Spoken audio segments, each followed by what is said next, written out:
Hello everyone, welcome to Ramban tutorial. आपका फिर से मेरे चैनल रामबन ट्यूटोरियल पर स्वागत है सभी का। मेरे प्यारे स्टूडेंट्स, फ्रेंड्स, सभी का मेरे चैनल रामबन ट्यूटोरियल पे स्वागत है सबका। और आशा करता हूँ कि मेरी पिछली वीडियो सबको बेहद पसंद आई होंगी। और जिसमें हमने चर्चा की भारतीय राज्य व्यवस्था की शुरुआत से कि कब कब कैसे संविधान का निर्माण हुआ, किस किस कौन कौन से इसके सदस्य थे, कब इसका संविधान सभा का कब गठन किया गया, किस मिशन के तहत संविधान सभा का गठन किया गया, पहली बैठक कब हुई, कब इस संविधान को स्वीकार किया गया, कब इसको पूरे देश में लागू किया गया, कितने शेड्यूल हैं, कितने भाग हैं, कितने आर्टिकल हैं, ये सब सारी चीज़ों को मैंने पिछली कक्षाओं में बताया है। और आशा करता हूँ आज का सेशन भी आप लोगों को बेहद पसंद आएगा।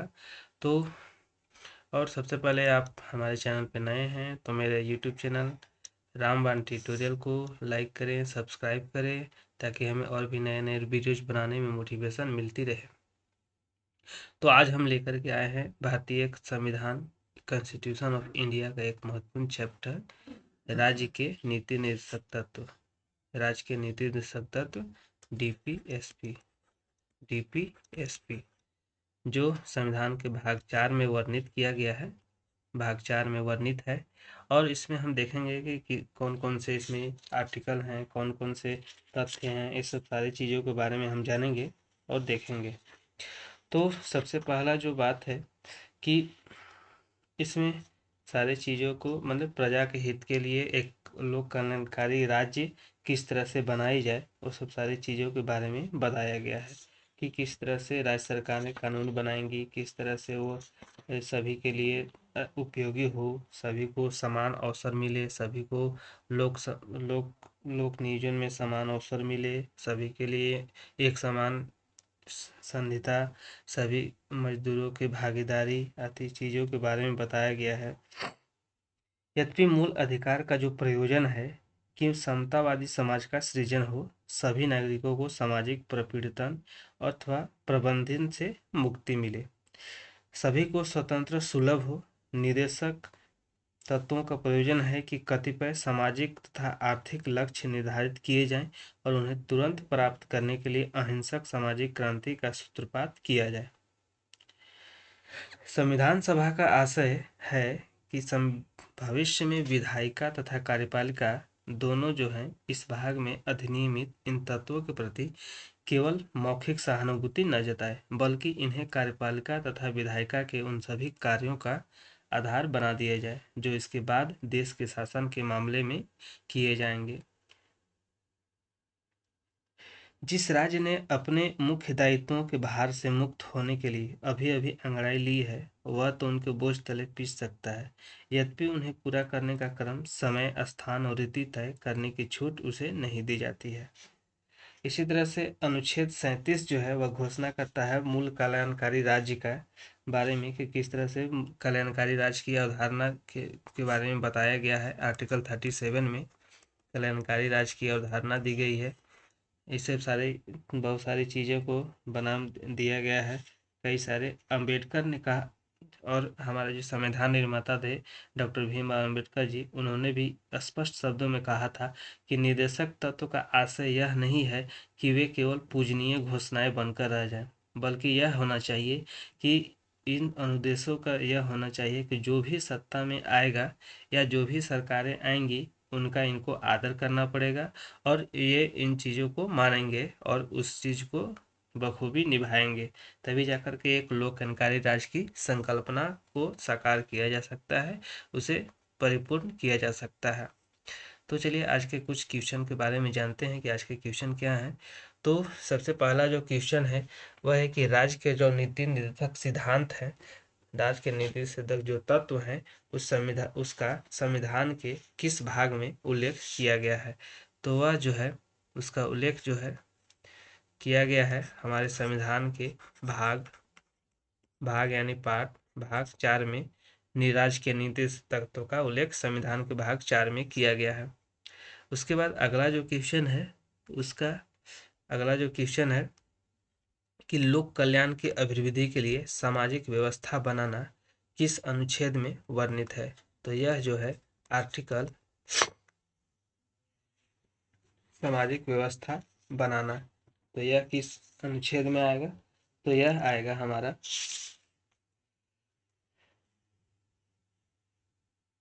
यह हमारा आएगा आर्टिकल 38 में आएगा। किस में आएगा? लोक कल्याण की अभिवृद्धि के लिए सामाजिक व्यवस्था बनाना आर्टिकल 38 के अंतर्गत आता है। उसके बाद है कि कल्याणकारी राज्य की जो अवधारणा है वह किस अनुच्छेद के तहत आता है? तो लोक कल्याणकारी राज्य की जो अवधारणा है वह हमारा आर्टिकल, कल्याणकारी राज्य की जो संकल्पना है वह हमारा आएगा आर्टिकल भाग, जो डीपीएसपी है मेरा, जो directive principle of state policy यानी कि राज्य का जो नीति सिद्धांत है, उसके भाग 4 में कल्याणकारी राज्य की संकल्पना का वर्णन किया गया है कि किस तरह से राज्य एक सुव्यवस्थित ढंग से रहेगा, उसका प्रबंधन किस तरह से होना चाहिए, सभी को समान अवसर मिलना चाहिए, ये सब सारी चीज़ों के बारे में आर्टिकल में बताया गया है। उसके बाद है कि उद्योग प्रबंधन में कर्मकारों की भागीदारी का प्रावधान किस अनुच्छेद में किया गया है? तो लोग उद्योग प्रबंधन में कर्मकारों की भागीदारी यानी कि वहाँ के जो वर्कर है उसकी भी भागीदारी उद्योग प्रबंधन में किस किस आर्टिकल के तहत किया जाएगा?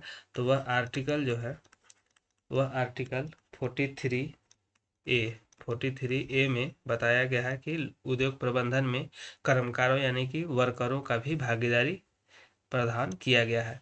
उसके बाद है कि 6 वर्ष से कम आयु के बच्चों को अनिवार्य शिक्षा का प्रावधान किस अनुच्छेद में किया गया है? तो 6 वर्ष से कम आयु के बच्चों को अनिवार्य शिक्षा, यह राज्य का कर्तव्य है कि 6 वर्ष से कम आयु के बच्चों को अनिवार्य शिक्षा यानी कि जो प्राथमिक शिक्षा होती है वह प्रदान किया जाए, यह राज्यों का दायित्व बनता है। तो यह किस अनुच्छेद के तहत है? तो यह जो है आर्टिकल 45 के तहत राज्य के नीति निर्देशक तत्व में वर्णन किया गया है।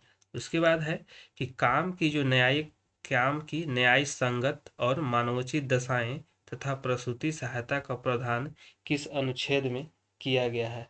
तो यह हमारा किया गया है, यह हमारा किया गया है आर्टिकल 42 के अंतर्गत। ये बताया गया है कि राज्य के जो भी हैं वहाँ पे उनका कर्तव्य बनता है कि काम की जो न्याय संगत और मानवोचित दशाएं तथा प्रसूति सहायता समुचित उपलब्ध कराई जाए, ये आर्टिकल 42 के तहत प्रावधान किया गया है। उसके बाद है कि एससी एसटी और दुर्बल वर्ग की शैक्षिक व आर्थिक हितों की अभिवृद्धि जो है वह किस अनुच्छेद में वर्णन किया गया है?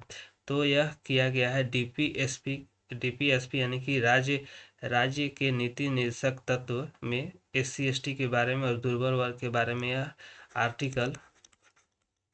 आर्टिकल जो है 46 के अंदर यह वर्णन किया गया है कि एससी एसटी और जो भी कमजोर वर्ग के लोग हैं वह उसमें राज्य का एक दायित्व होगा कि वह उनके वर्गों की शैक्षिक व आर्थिक हितों की सुरक्षा करे, उन्हें बढ़ावा दे, उन्हें सबल बनाए। और अगला क्वेश्चन है कि अंतर्राष्ट्रीय शांति और सुरक्षा से संबंधित कौन सा अनुच्छेद डीपीएसपी के अंतर्गत आता है? तो यह आता है आर्टिकल 51 के अंतर्गत आता है। किस अंतर्गत आता है? तो आर्टिकल 51 के अंतर्गत आता है। उसके बाद अगला क्वेश्चन है कि पुरुष और स्त्री दोनों को समान कार्य के लिए समान वेतन सुनिश्चित करना किस अनुच्छेद में वर्णन किया गया है? तो यह हमारा जो है राज्य के नीति निर्देशक तत्व के आर्टिकल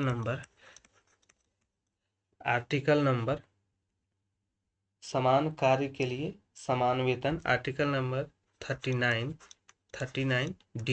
39D के अंतर्गत इसका वर्णन किया गया है। उसके बाद है कि ग्राम पंचायतों का गठन किस अनुच्छेद में वर्णन किया गया है? तो यह जो है डीपीएसपी के आर्टिकल नंबर 40 में इसका वर्णन, ग्राम पंचायतों के गठन का वर्णन के बारे में बताया गया है।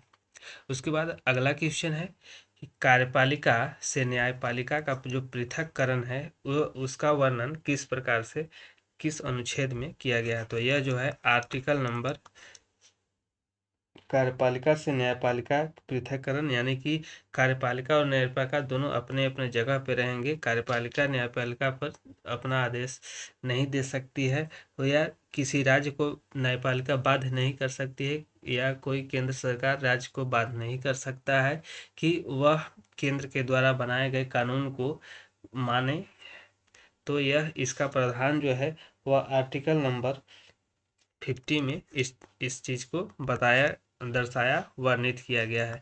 उसके बाद है कि पर्यावरण का संरक्षण और संवर्धन किस अनुच्छेद में किया गया है। तो पर्यावरण का संवर्धन और संरक्षण से अनुच्छेद आर्टिकल है 48A में इसका वर्णन किया गया है कि पर्यावरण का संरक्षण और संवर्धन किया जाए। उसके बाद अगला क्वेश्चन है कि राज्य का जो नीति निर्देशक सिद्धांत है एक ऐसा चेक है जो बैंक की सुविधा अनुसार अदा की जाएगी, यह कथन किसका है। यह पिछले परीक्षाओं में पूछा गया था, तो मैंने इस चीज़ को बताना जरूरी समझा, इसलिए इस चीज़ को यहाँ पर मैं डिस्कस कर रहा हूँ। तो ये इस मतलब इस तरह से आप जान सकते हैं कि जैसे बैंक में होता है कि आप अगर किसी चीज़ को चेक देते हैं तो बैंक के पास उस समय वो चीज़ उपलब्ध नहीं है, तो वो उस चीज़ के लिए मना कर सकता है। तो यही चीज़ है कि राज्य के दायित्व है कि जो भी सुविधाएं हैं वह उस चीज़ की उस समय के मूलभूत आवश्यकताओं के बारे में है जो उस समय मौजूद हैं। तो यह जो कथन था वह के टी शाह जो हमारे संविधान सभा के मेंबर भी थे उनके द्वारा यह चीज़ कहा गया था।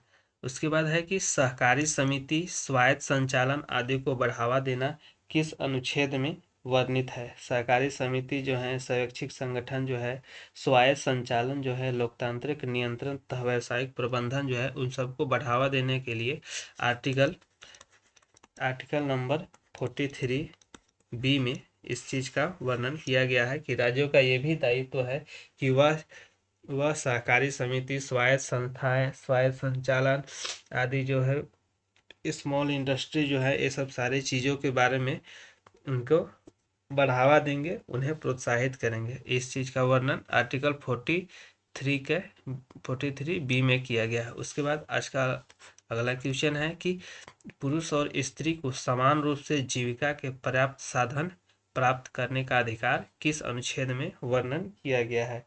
क्या क्वेश्चन है कि पुरुष और स्त्री को जीविका के पर्याप्त साधन प्राप्त करने का अधिकार आर्टिकल नंबर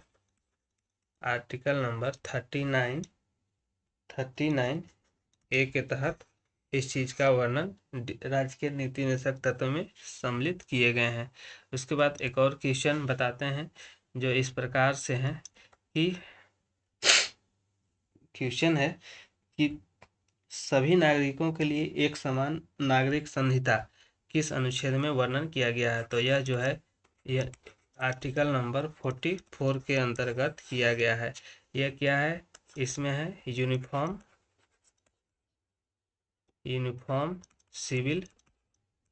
सिविल कोड, एक समान नागरिक संहिता, आर्टिकल नंबर 44। उसके बाद एक और क्वेश्चन है कि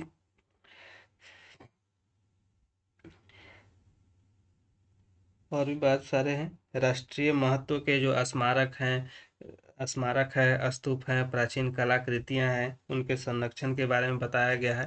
उससे वो जो आर्टिकल है आर्टिकल 49 के अंतर्गत यह बताया गया है कि देश या राज्य में कोई भी ऐतिहासिक स्मारक है या पुरातत्व स्थल है, उस सब चीज़ों का संरक्षण और रखरखाव के बारे में बताया गया है। ये सब सारी चीज़ों के बारे में राज्य के निर्देशक तत्व में वर्णन किया गया है, ताकि एक कल्याणकारी राज्य जिसमें सारी चीज़ों का समावेश हो, वो सब चीज़ों को वर्णन बताया जा सके और एक महत्वपूर्ण और एक कल्याणकारी राज्य की स्थापना हो सके। इस तरह से इस चीज़ को हमारे संविधान निर्माताओं ने, और ये जो राज्य के जो नीति निर्देशक तत्व हैं वह हमारा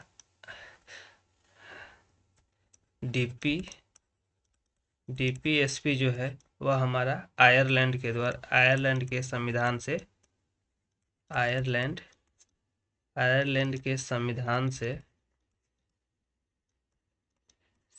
से लिया गया था, संविधान से लिया गया था। कि मतलब उस आयरलैंड के संविधान को वहाँ पर पढ़ा, देखा गया उसको, कि उसका वहाँ पर किस तरह से राज्यों के लिए निर्देश दिए गए हैं, कौन कौन से चीज़ें राज्य प्रजा के हित में हैं, वो सब सारी चीज़ों को जांचा गया। उसके बाद इस चीज़ को हमारे संविधान में उस चीज़ को ऐड कर दिया गया। इस तरह से बहुत सारी चीज़ें थी जो राज्य के नीति तत्व के अंतर्गत हैं। इस तरह से आज के सेशन को हम यहीं समाप्त करते हैं और आशा करते हैं कि ये सेशन भी आप लोग को बेहद पसंद आएगा। तब तक के लिए जय हिंद, जय भारत।